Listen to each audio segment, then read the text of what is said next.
I know this looks like a pretty big lens, but it's actually incredibly small for a 400 to 800 millimeter zoom.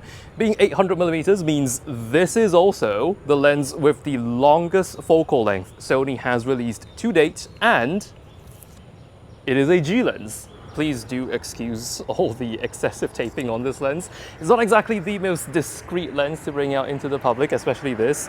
Nowhere near as discreet as the 16G that's dropping alongside this, that's really nice and small, but this being white and actually huge, it is a challenge to be discreet with this. But here, just for the cameras, I'll show you, this is indeed a 400 to 800 millimeter lens. I'll show you the untaped lens in all its full glory in some of the B-roll we're shooting back at the studio. It's a pretty reasonably priced super telephoto G lens, going for 12,399 ringgit here in Malaysia.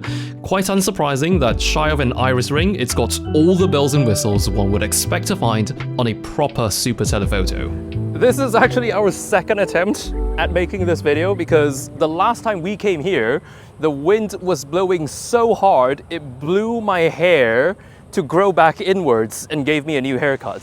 The forecast said no rain today. It was also so bad, most of the air traffic was grounded anyway, so we had nothing to shoot. So here's hoping the weather stays more or less this way today. So plane spotting at Malaysia's busiest airport, you can see the air traffic's actually not that busy. If you just so happen to have not brought your monopod along and brought this lens along, it is a 2.5 kilogram lens, so not terribly heavy, but if you don't have a monopod and you hold it throughout your entire session, you might feel it in your hands a little bit. But again, it's a 800 millimeter. So 2.5 kilograms, not terrible for a zoom lens, which has an 800 millimeter end. And just in time for another landing. Let's see what this is. Malaysian Airlines 737. Let me try and get it at touchdown this time.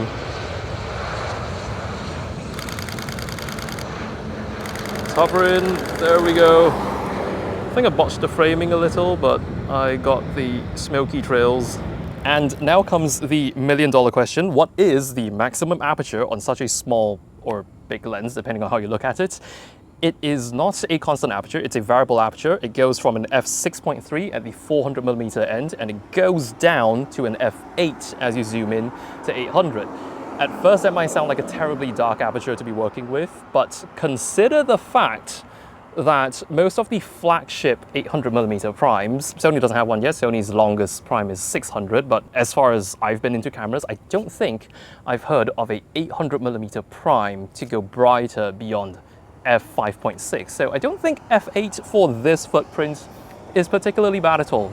Despite the front elements of the lens being nearly the size of my entire face, this thing does have front filter threads, 105 millimeters if you just so happen to have any of those filters lying around, but good news if you do, because the supplied hood even has one of these windows.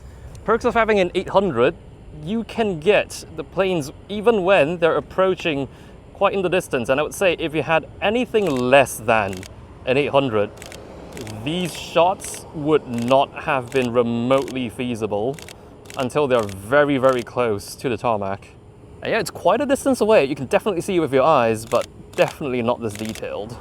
Also, thank goodness for optical steady shot built in. The image stabilizer is very good built into this lens, so even if, again, you, for some reason, brought a monopod and decided not to use it, my jittery hands can still get me a not puke-inducing frame in the EVF. At the wide end of 400 millimeters, feels really weird calling that the wide end, but the minimum focusing distance at 400 mils is 1.7 meters, which is what I'm looking at right here. If I zoom that into 800 mils, that goes back to 3.5 meters, which I am hitting right here.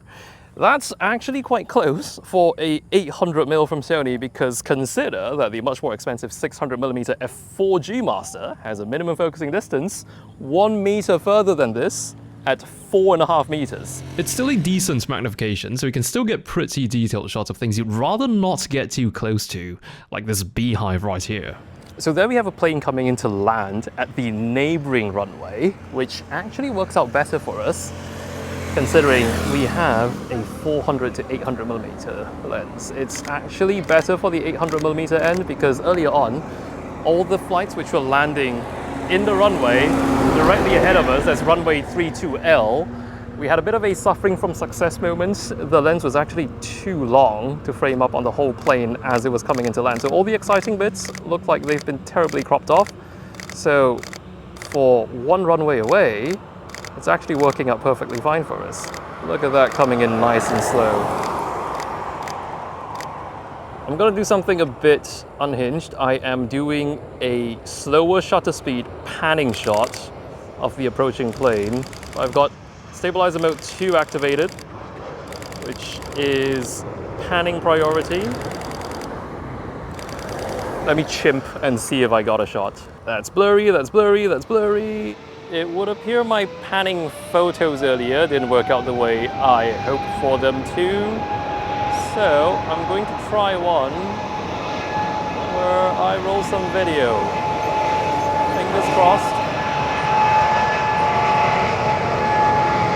Oh, it's going. That's a big plane.